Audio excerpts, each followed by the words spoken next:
Delphias Audiolibros presenta, Halo, Tormenta Silenciosa.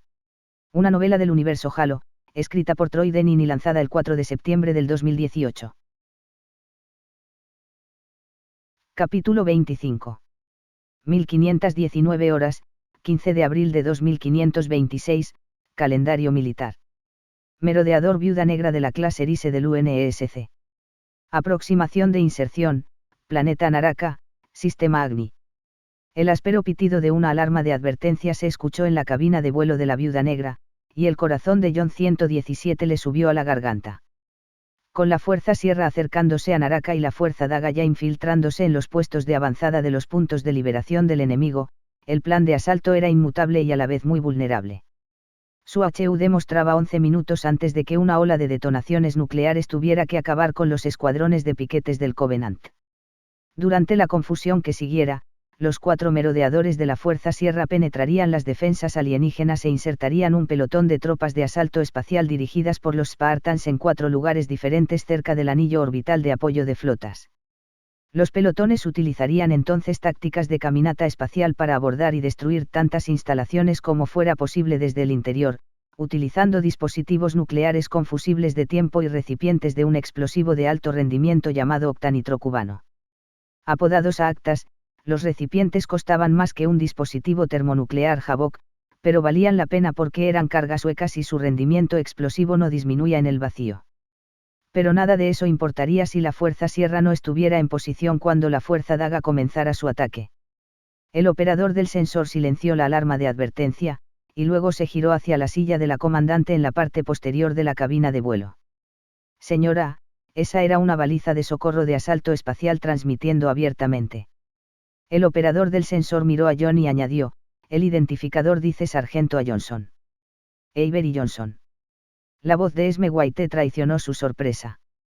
Vestida de utilitarios negros con su nombre y el rango de teniente apropiadamente exhibidos, era una mujer pequeña con miembros robustos que sin embargo hacía que la silla de gran tamaño pareciera como si hubiera sido construida solo para ella. Recuperó la compostura y preguntó, ¿alguna otra señal? Negativo. La oficial de comunicaciones, sentada en su puesto en el lado opuesto de la cabina de vuelo del operador del sensor, apretó la yema de un dedo contra su auricular. En realidad, señora, dijo ella, detecto una charla en los trajes en el canal de comunicaciones del primer pelotón alfa. No tengo su encriptación, pero si me das un minuto, te lo haré saber si la necesito. White mantuvo su atención fija en el operador del sensor. Alférez Jones, ¿cuál es la reacción del enemigo? Fuerte, informó Jones. Tengo 9, que sin 10, embarcaciones del tamaño de una fragata saliendo del puesto de avanzada del punto 3. ¿Qué vector? Es demasiado pronto para saberlo, contestó Jones. Podría ser la baliza de emergencia, o podríamos ser nosotros. Muy bien, dijo White. Manténme informada. Ella miró a John.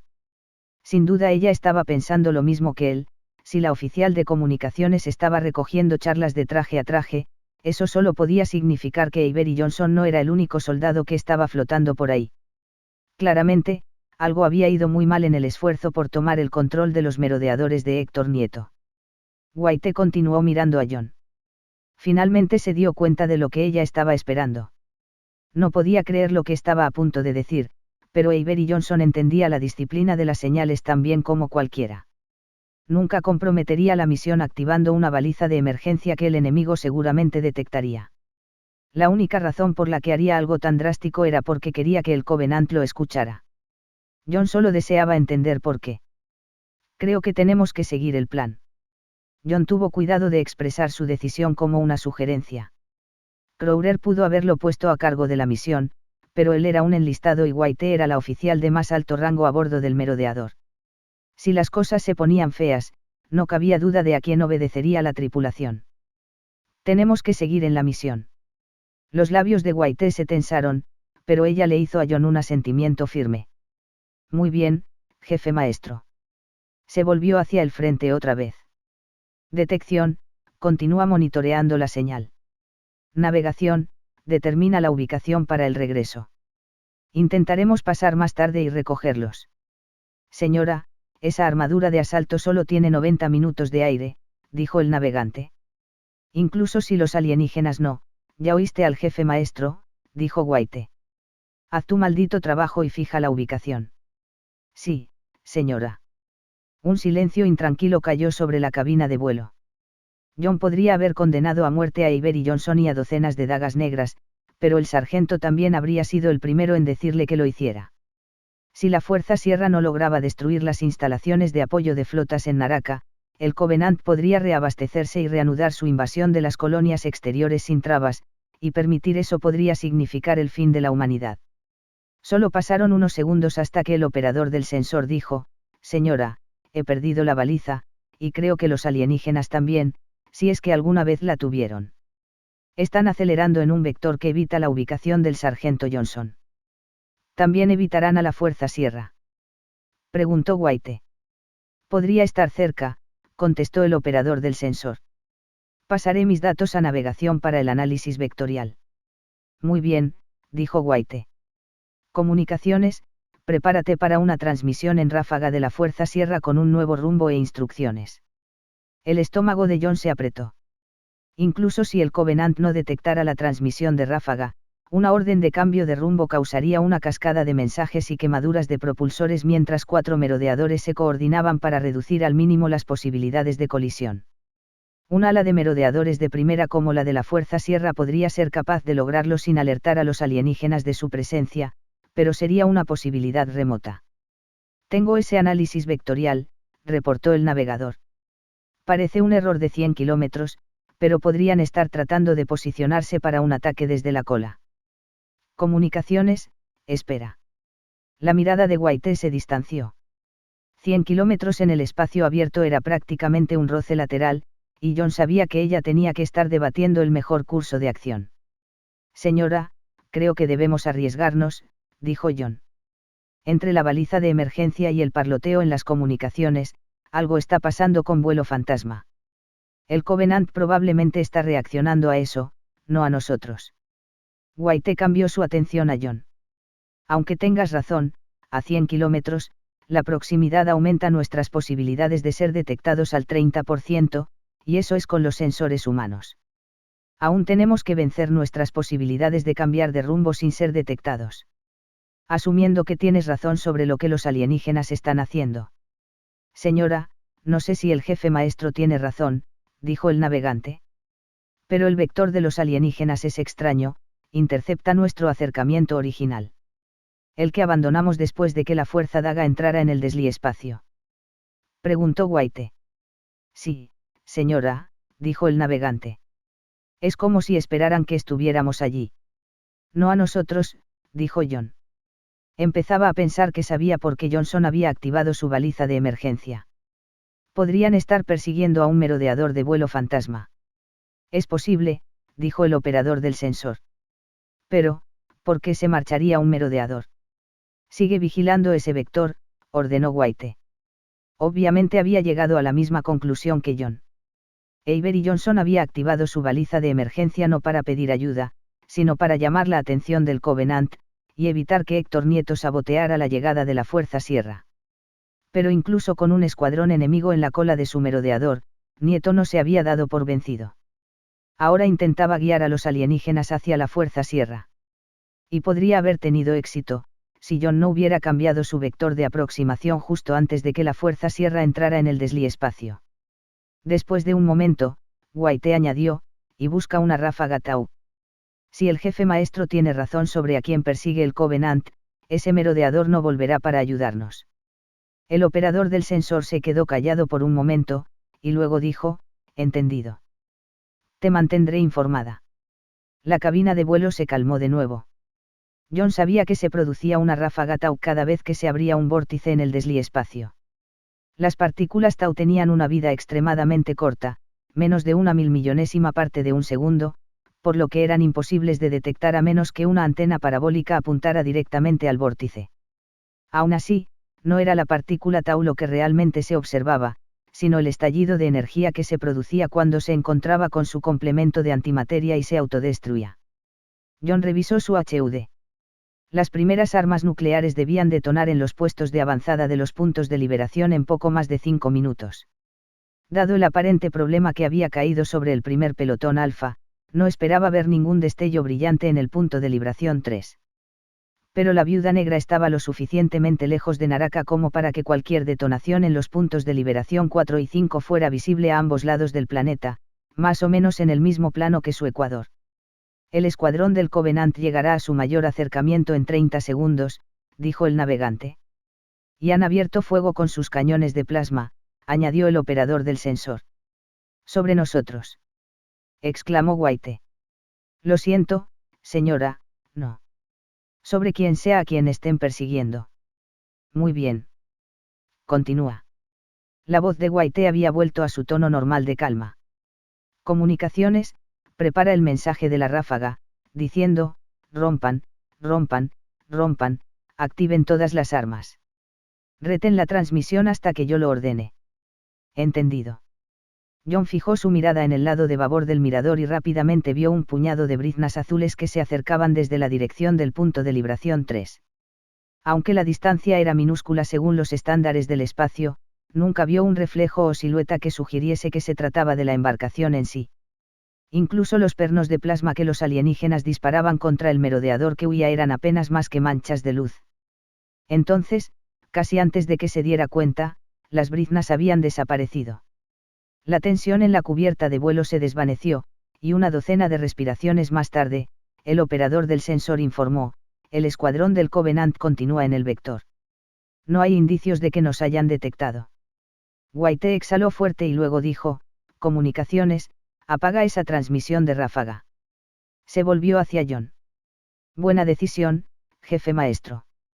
John pensó en Avery Johnson. Eso espero. Revisó su HUD.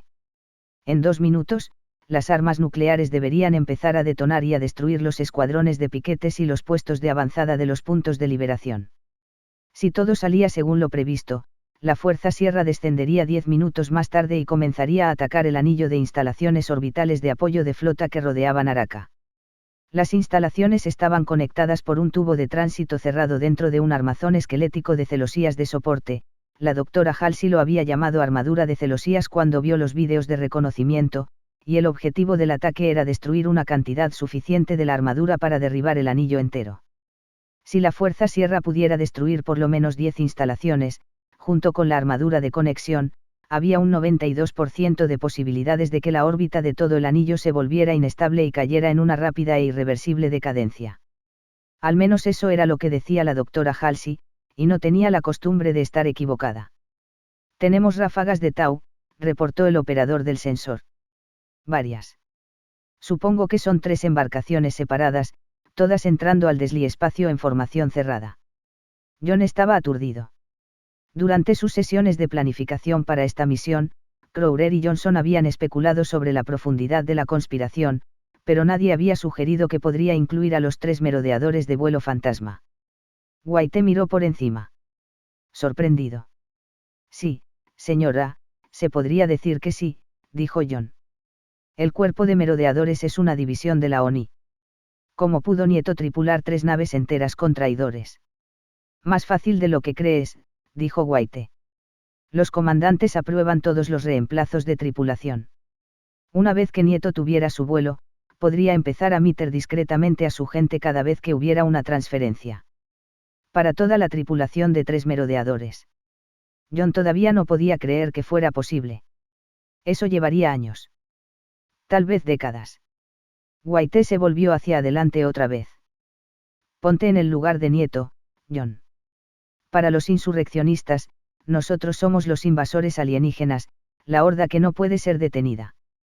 Ya han estado luchando contra nosotros durante 30 años de todas las maneras que han podido, al igual que nosotros estamos luchando contra el Covenant ahora. Si eso significara pasar 20 años en el UNSC solo para robar unos cuantos merodeadores, entonces eso es lo que haría. Un brillante destello llamó la atención del ojo izquierdo de John. Se giró para ver esferas blancas abriéndose camino a la existencia en los puntos de liberación a ambos lados del ecuador de Naraka, y luego volviendo a encogerse hacia la nada, una tras otra, en una bella y cegadora tormenta de aniquilación. Unos pocos destellos más iluminaron el borde del puerto de visión de la Viuda Negra cuando un puñado de dispositivos termonucleares detonaron en el puesto de avanzada del punto de libración 3, pero no se parecía en nada a las erupciones de luz que venían de los otros dos puestos de avanzada. Y no es de extrañar.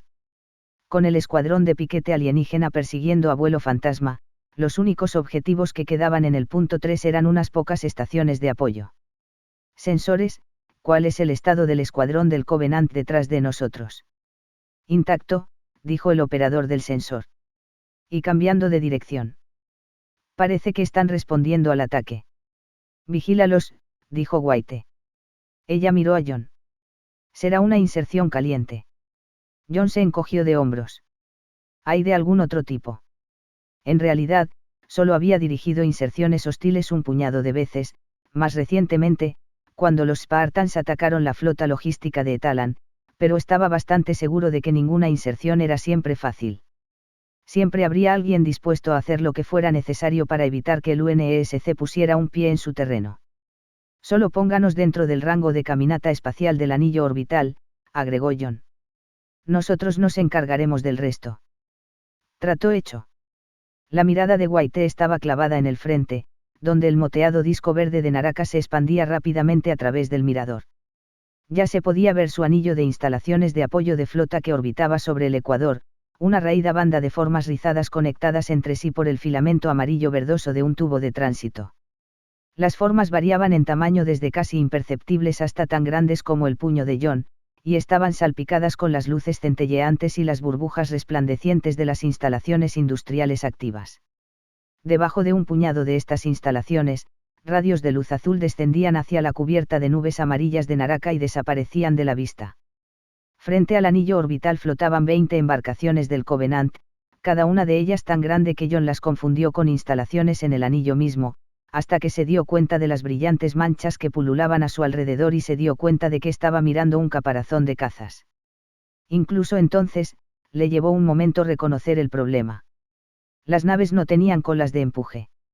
En lugar de escalar a órbitas más altas para expandir su capullo defensivo y compensar la pérdida de sus escuadrones de piquetes, se mantenían en órbita, manteniendo una estrecha red anti-infiltración que evitaría que los merodeadores se deslizaran para atacar las instalaciones orbitales.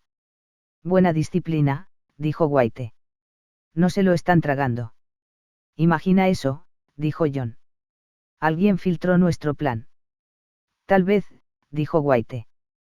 Pero los alienígenas no son idiotas. Después de Etalan, podrían haber conjeturado lo que haríamos. Pero no dónde lo haríamos. John señaló la línea de embarcaciones que crecían lentamente. Eso parece una típica fuerza de guarnición. O un despliegue típico. No soy experta en el despliegue de las fuerzas de guarnición del Covenant, dijo White. Pero no. Para desplegarla tan apretada alrededor de todo el anillo, tendrían que mantener un centenar de embarcaciones del tamaño de un carguero en posición. Nadie hace eso a menos que espere problemas. Así que haremos esto de la manera difícil, dijo John. Plan D. No sabía que había un plan D. Lo hay ahora. John le explicó lo que tenía en mente y le preguntó, ¿qué te parece? Esperan que ataquemos el anillo de apoyo de flotas desde una órbita más alta, así que lo atacamos desde abajo. Si podemos bajar. John señaló al débil haz que conectaba el anillo con Naraka. Esos radios se parecen mucho a los elevadores de gravedad que usan sus naves. Si colocamos nuestras unidades sierra en la superficie cerca del fondo de ellos, usaremos la tecnología de elevación del Covenant para infiltrarnos en el anillo. Tiene que ser más fácil que atravesar esa línea defensiva. White suspiró. Probablemente sí. Ni siquiera el Covenant puede poner una red tan apretada en todo un planeta. Estudió su pantalla de comandos por un momento, y luego preguntó, detección, ¿qué estamos viendo sobre los polos? Patrullas estándar. Nada que no podamos esquivar. Muy bien. White se volvió hacia John. ¿Estás seguro de que quieres que nos separemos? La potencia de fuego colectiva es, con una potencia de fuego superior es más fácil de eliminar, dijo John. Nunca vamos a atravesar esa línea. No tenemos la fuerza para hacer eso. Tenemos que infiltrarnos, y separarnos lo hace más fácil. También le da a la fuerza Sierra 4 oportunidades en lugar de solo una para alcanzar el anillo. Llegar al anillo es solo la mitad de la batalla, jefe, dijo White. Para derribarlo, todavía tienes que destruir 10 instalaciones, y eso no sucederá si te falta potencia de fuego. No será así, dijo John. Con todo respeto, señora, no entiende las capacidades de los Spartans. White pensó un momento y luego dijo, está bien, nos separaremos. Pero incluso si podemos hacer que entren, la recuperación está fuera de discusión. Si esos radios no son lo que crees que son, solo haznos entrar, señora, dijo John. Encontraremos nuestro propio transporte a casa. John dejó la otra mitad de esa declaración sin decir, si estamos aquí para necesitarlo. Su plan era necesariamente corto en detalles, ya que no tenía inteligencia sobre lo que encontrarían en la superficie del planeta. Pero era justo decir que, si esos radios no eran una especie de ascensor espacial, llegar a casa sería el menor de los problemas de la Fuerza Sierra. Después de un momento, White asintió. Muy bien, jefe maestro. Tú estás a cargo. Se volvió hacia su pantalla de comandos y empezó a escribir órdenes. Solo espero que sepas lo que estás haciendo. Estoy seguro de que no es la única, teniente. John se puso en atención. Con su permiso, me retiraré a la bahía de lanzamiento y me prepararé para la inserción. Creo que es lo mejor.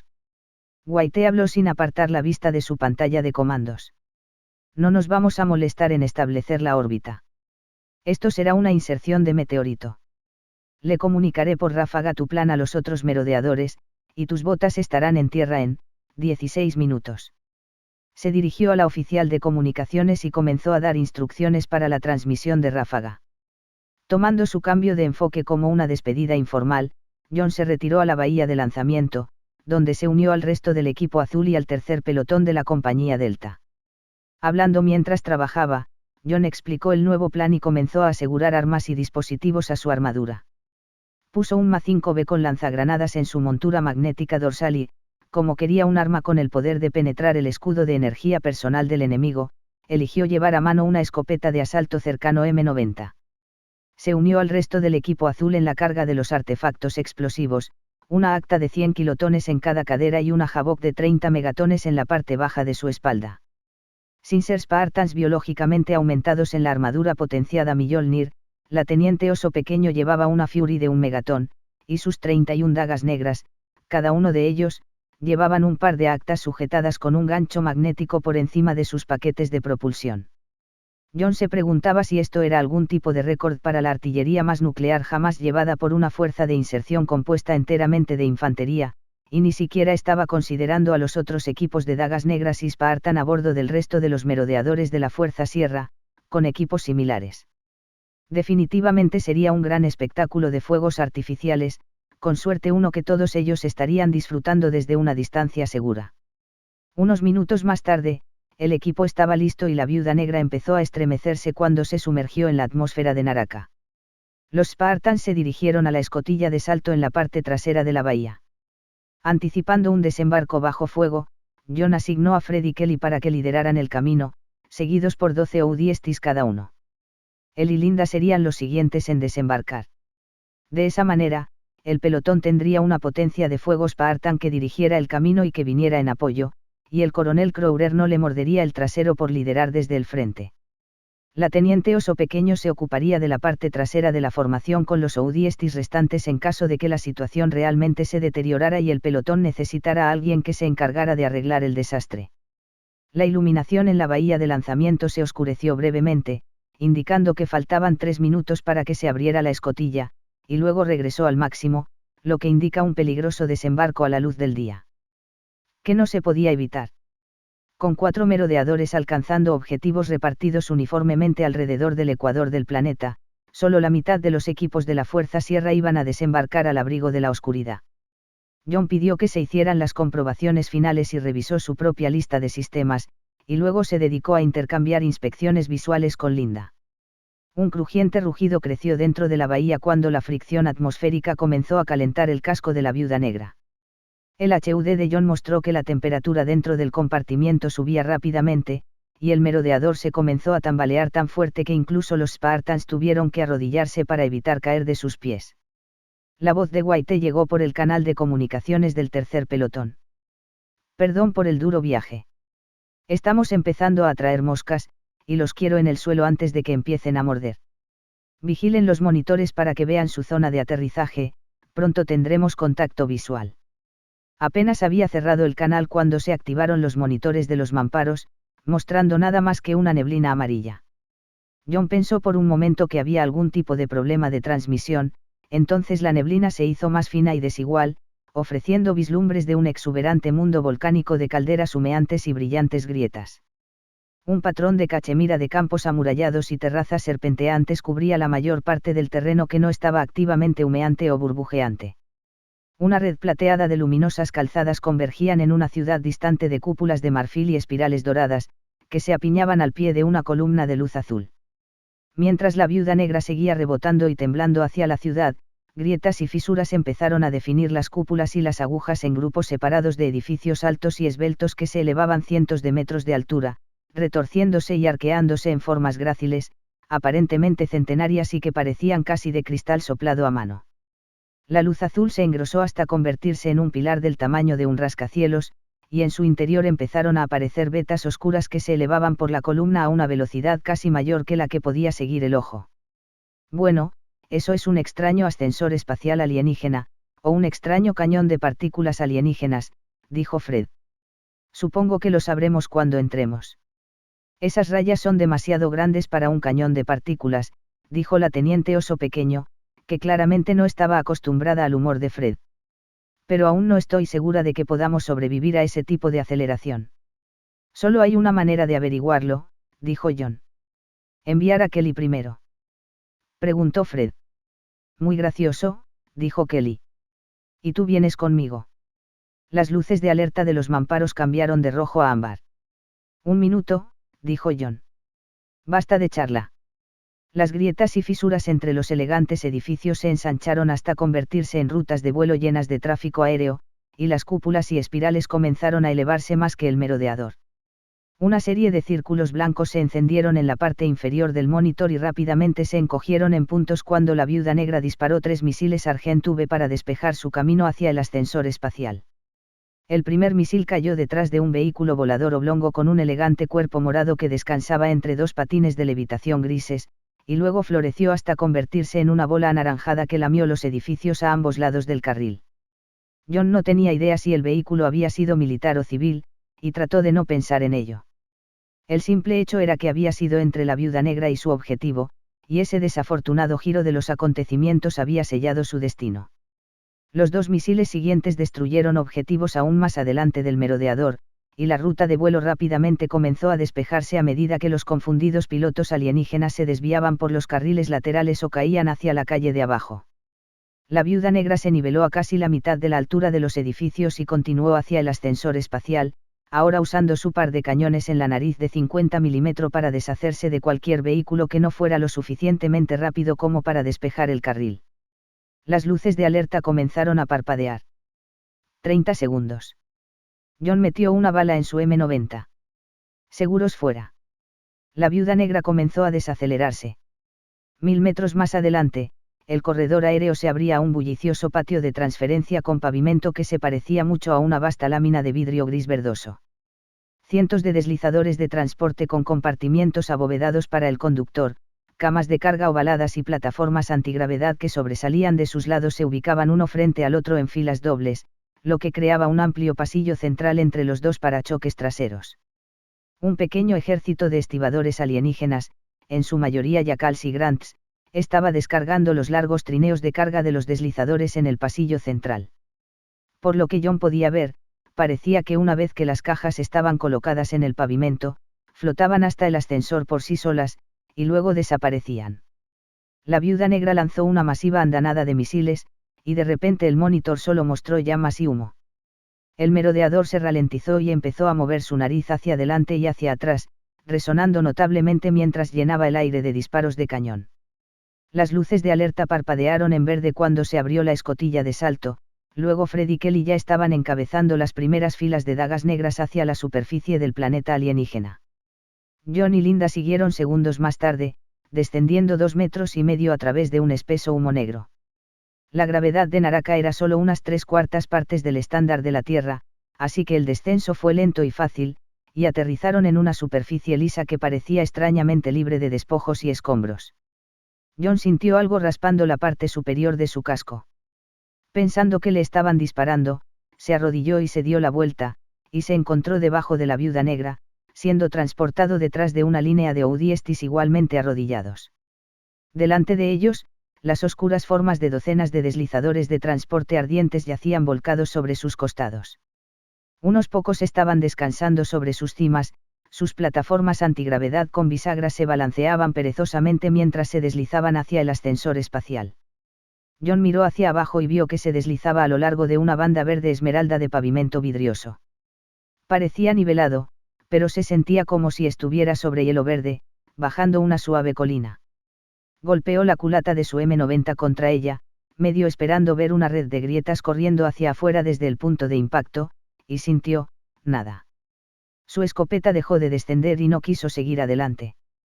Raro, dijo Fred, hablando por el canal del equipo. John se asomó para ver la silueta fantasmagórica de un deslizador de arrastre en llamas que pasaba a la deriva en la dirección opuesta. Fred salió por detrás y se arrodilló al lado de John, y juntos pasaron bajo los ahora silenciosos cañones de nariz de la Viuda Negra. Sube al pavimento gris y deja de moverte, continuó Fred. Las bandas verdes deben ser una especie de zona de transporte. Te llevan directo al ascensor.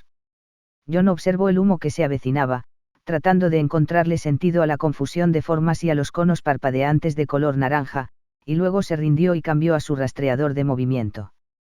Inmediatamente vio a Kelly 20 metros adelante, con 4 ODST colocados a cada lado de ella en una línea de combate. No podía decir lo que estaba justo enfrente de ella, pero a juzgar por el lugar donde el ascensor espacial descendía de las nubes, ella estaba a unos 100 metros de la entrada. ¿Algún contacto?, preguntó John. Después del bombardeo que la viuda se echó. Creemos que hay unos pocos brutes heridos escondidos detrás de unos deslizadores destrozados frente a la base del ascensor, pero no han mostrado mucho interés en salir a pelear. Por eso he vuelto para informar. Antes de que Fred pudiera continuar, la voz de Oso Pequeño sonó en el canal del pelotón. Tercer pelotón fuera. Pelotón fuera, reconoció White. Viuda fuera. El humo era tan espeso que John apenas podía ver las alas del merodeador, y mucho menos la zona de explosión detrás de las vacuilas del propulsor. Volvió a comprobar su rastreador de movimiento y confirmó que el resto del pelotón ya se estaba extendiendo en otra línea de escaramuza y avanzando hacia adelante. Afirmativo, dijo John. Viuda fuera. Gracias por el aventón. Tal vez no deberías darme las gracias, jefe, dijo White. Podrías estar por tu cuenta destruyendo esos 10 objetivos. El estómago de John se apretó instantáneamente. Los otros murciélagos no lo lograron. Eso es lo que estoy escuchando, dijo White. La Hacedor de Viudas y la Muerte Tranquila fueron atacadas en la entrada y tuvieron que dar la vuelta o bajar. La Hombre Tranquilo se desintegró en el descenso final. Comunicaciones interceptó una charla que sonaba como si los Spartans estuvieran recogiendo los Dagas Negras sobrevivientes y siguieran adelante, pero es difícil decir cuántos hay y si llegarán al ascensor. Entendido. Agradezco la actualización. John digirió los índices de fracasos y bajas con consternación. Los 4 miembros del equipo dorado se habían dividido a partes iguales entre la Creador de Viudas y la Muerte Tranquila, y ahora estaban completamente fuera de la batalla. Pero al menos los Spartans a bordo de la Hombre Tranquilo parecían estar de una pieza hasta ahora. Ese era el equipo verde, y si alguien podía encontrar una forma de extraerlos, era Kurt 051. Empezó a desearle a White un vuelo seguro, pero la Viuda Negra ya estaba sobre su cola y trepando hacia el cielo.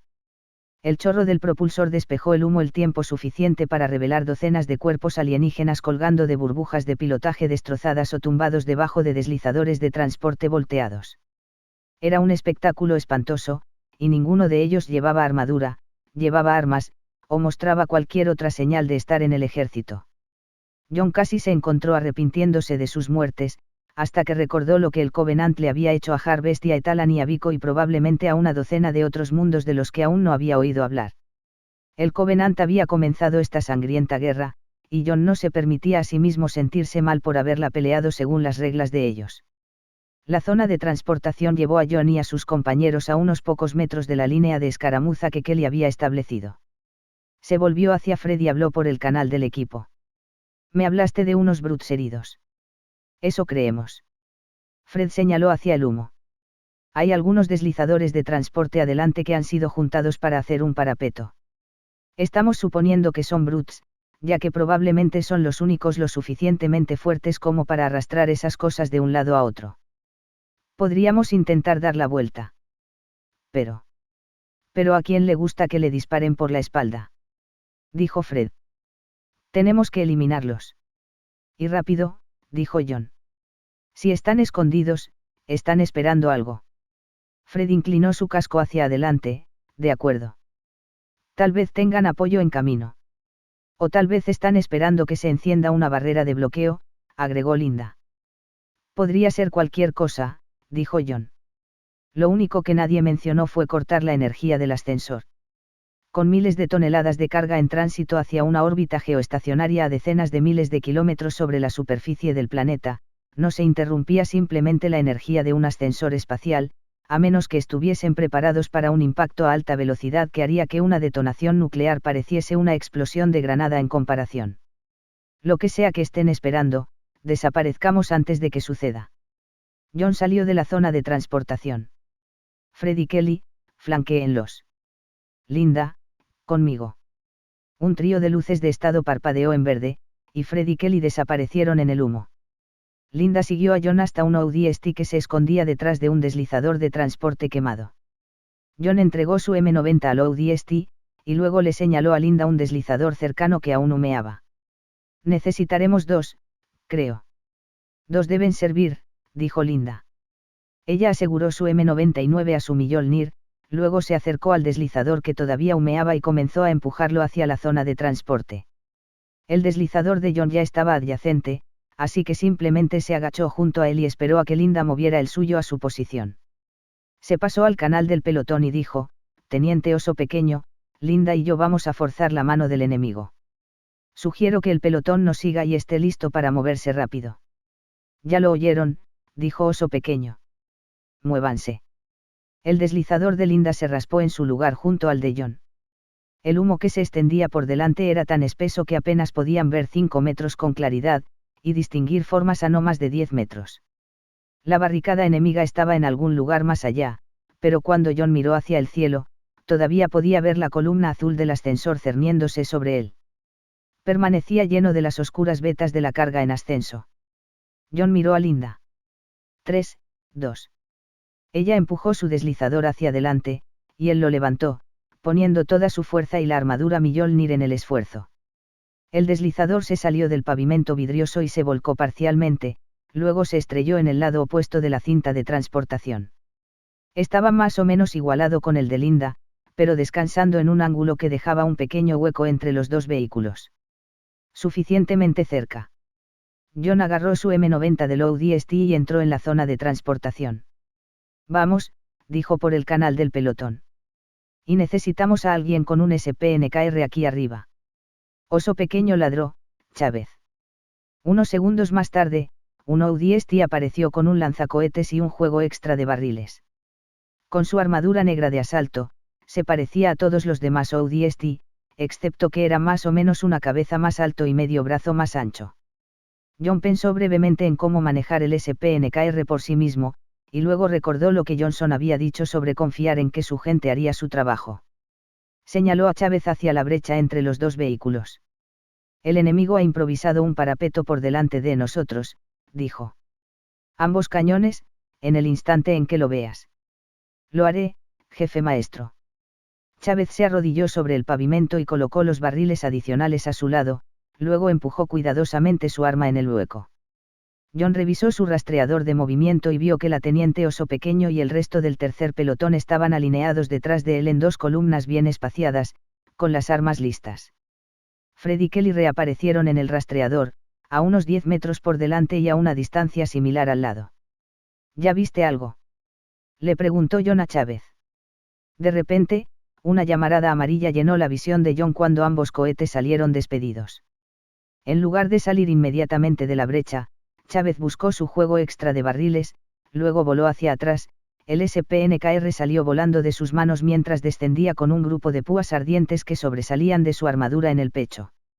John atascó su M90 en la brecha y disparó a ciegas, luego tiró su brazo hacia atrás justo cuando otro grupo de púas llegó y rebotó en el chasis del vehículo adyacente. Volvió a introducir otro cartucho en la cámara de la escopeta y escuchó una serie de ruidos y golpes desde sus 10 en punto a pocos metros de distancia, la ubicación de Freddie Kelly, según su rastreador de movimiento, y luego la voz de Kelly sonó a través del canal del pelotón. Despejado. John miró a Chávez y su corazón se hundió. Había sido un pequeño error, y uno del que John había salido airoso unas cuantas veces, pero los Brutes habían estado listos, y ahora Chávez yacía sobre el pavimento vidrioso, convulsionando y pateando. Médico. John gritó. Para asegurarse de que no habría más errores, John volvió a meter la escopeta en el hueco. Oye. Fred llamó. Los tenemos. Solo estoy comprobando. Dejando a Chávez para el médico, John atravesó la barricada que él y Linda habían erigido, y luego vio a Fred y Kelly mirando por encima del parapeto improvisado de los Brutes. Un trío de deslizadores de transporte había sido inclinado hacia los lados y arrastrado a su lugar. El vehículo central tenía un enorme agujero en la plataforma de carga donde habían estallado los cohetes de Chávez, y a través de la abertura John podía ver el cuerpo superior de un Brute que había sido volado en pedazos en el medio. 3 Brutes más yacían sobre los deslizadores adyacentes, humo aún saliendo de los cráteres de las granadas en sus espaldas. Siento haber dudado de ustedes, dijo John. Ahora tomen toda la munición que puedan y vengan aquí. Tenemos un aventón que alcanzar. John vigiló hasta que Fred y Kelly regresaron a la zona de transportación y comenzaron a recoger barriles de SPNKR adicionales, luego regresaron a Chávez. El ODST había sido arrastrado hasta la cobertura por Oso Pequeño y uno de sus soldados, y el médico del pelotón estaba usando un émbolo para introducir algo, probablemente bioespuma, en el puerto médico de la armadura de asalto de Chávez. Una proporción de 4-1 de bajas no era nada de lo que quejarse, pero había sido John quien le ordenó a Chávez que se metiera en esa brecha, y no podía evitar sentirse enfermo por ello. Pensó de nuevo en las palabras de Johnson, y las aceptó. El pelotón fue transportado desde el humo a un túnel de clasificación abandonado, donde docenas de postes con punta de pedestal y pistolas de linterna de apariencia extraña yacían esparcidas a ambos lados de la zona de transportación. 50 metros más adelante, la base del ascensor se podía ver claramente. Era una vasta plataforma gris enmarcada por una serie de pilones verticales de unos 15 metros de altura, cada uno de los cuales estaba anclado en la superficie, claramente parte de una máquina mucho más grande enterrada debajo. A primera vista, los pilones parecían ser canales para la energía del ascensor, generando el haz azul desde sus puntas, así como desde algún espacio oculto debajo de la plataforma. Mientras tanto, el transportador seguía empujando los escombros de la batalla hacia la columna azul del ascensor espacial alienígena. Una vez dentro, los escombros, cuerpos y trozos de escombros, se esparcían uniformemente a través del haz y comenzaban a elevarse, lentamente al principio, pero de manera constante acumulando velocidad. Para cuando desaparecían de la vista a 100 metros de altura, estaban viajando demasiado rápido para que el ojo los siguiera. Se preguntó brevemente cómo reaccionarían los alienígenas en la parte superior del ascensor. Después de un momento, John se volvió hacia Oso Pequeño y asintió hacia Chávez. Lo logrará. Si pudiéramos llevarlo a un hospital de combate de clase I, tal vez. Pero, aquí afuera. Ella agitó la cabeza. Es el final de la línea para él. Mehran le está dando un tiro. El tiro era un potente narcótico que los médicos de los ODST utilizaban para aliviar el dolor y la ansiedad de un soldado moribundo, especialmente cuando las circunstancias dictaban que tenían que ser abandonados en el campo. Del comentario de Oso Pequeño, John dedujo que el médico le estaba dando a Chávez una dosis letal. Quería desesperadamente decir que llevaría al soldado moribundo, pero la misión apenas comenzaba, y distraerse con una baja solo conseguiría que más gente muriera. Y no estaba dispuesto a elevar el riesgo de otra persona ordenándole que llevara a un moribundo a la batalla. Oso Pequeño había tomado una buena decisión, y no haría nada mejor si la cuestionaba. Chávez era un buen soldado y merece una gran despedida. Oso Pequeño recuperó la bomba nuclear táctica Fury de su montura magnética. ¿Qué dice, jefe maestro? John se volvió hacia el ascensor espacial y luego regresó hacia Oso Pequeño. Fíjala en 40 minutos y déjala aquí. Capítulo 26. Novena era de la reclamación. 36º ciclo, 176 unidades, Calendario de batalla del Covenant. Flota de obediencia inexorable, carguero de asalto, masacre piadosa. Órbita ecuatorial alta, planeta Zoist, sistema Buta. Tel-Zatulai encontró su mano descansando en la empuñadura de su espada de energía, otra vez. Era una acción inconsciente que había surgido con la convocatoria para asistir al maestro de flota Kvarous, y cuanto más se acercaba al santuario de gran batalla de la masacre piadosa, más poderosa se hacía. Y ese era un problema. Había sido convocado desde el susurro sagrado en medio de una vigilia de combate, y ahora estaba permitiendo que su resentimiento subvirtiera su enfoque. Con una batalla por venir. Zatulai llegó al santuario y se detuvo en el umbral. Los dos centinelas Sangeili chasquearon sus carabinas presentando armas, despejando la entrada e indicando que estaba libre para entrar. Zatulai los ignoró y permaneció donde estaba, pensando solo en controlar su aliento y verter su ira en cada exhalación. Los Spartans vendrían a él a su debido tiempo, él no los traería antes agachándose en su ampolla de observación, mirando el vacío hacia donde él pensaba que debían estar. Después de un tiempo, un centinela se atrevió a hablar. Es libre de entrar, esgrimidor. Te están esperando. Ellos.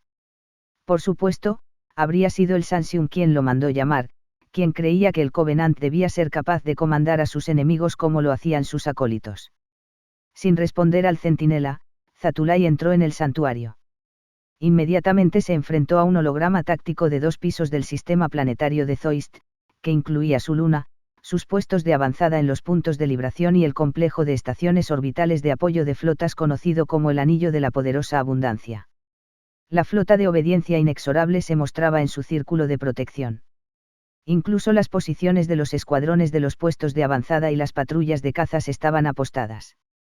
Lo que faltaba, por supuesto, era cualquier indicio de dónde podría estar la nave de sigilo enemiga.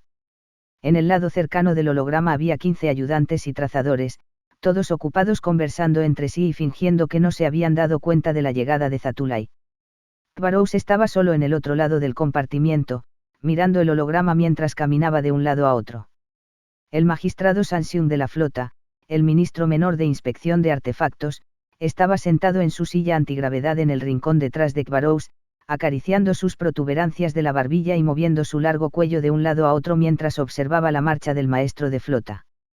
Cuando Inspección notó que se acercaba Zatulai, flotó su silla hacia adelante y extendió un dedo delgado hacia Kvarous. Ha estado así desde el ataque al puesto de avanzada 3. Zatulai sintió que su mano caía hacia su espada de energía y trató de dar la vuelta. Inspección bloqueó su camino, y Zatulai se encontró a sí mismo mirando alrededor del compartimiento, preguntándose si alguien estaría lo suficientemente preocupado por la muerte del Sansium como para reportarla y arriesgarse a las represalias de la sombra silenciosa. Tal vez tú puedas hacer que vea el error que fue esto, dijo Inspección. Error. Eso. Inspección lanzó una delgada mano hacia el holograma. Seguramente ves lo que los humanos están haciendo.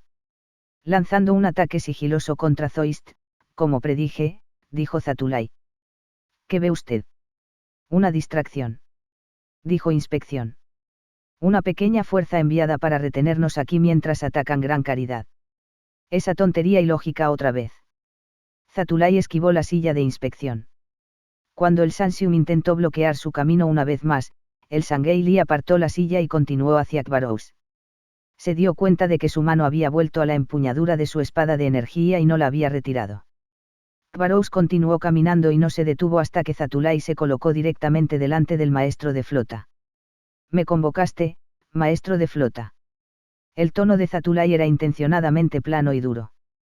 Estaba en medio de una vigilia de combate. La mirada de Kvarous finalmente se desplazó del holograma, y Zatulai no se sorprendió al ver que los ojos del maestro de flota se habían vuelto blandos por la incertidumbre. Estaba claro que Inspección había estado trabajando en él, llenándole la cabeza con razones para devolver la flota a Gran Caridad.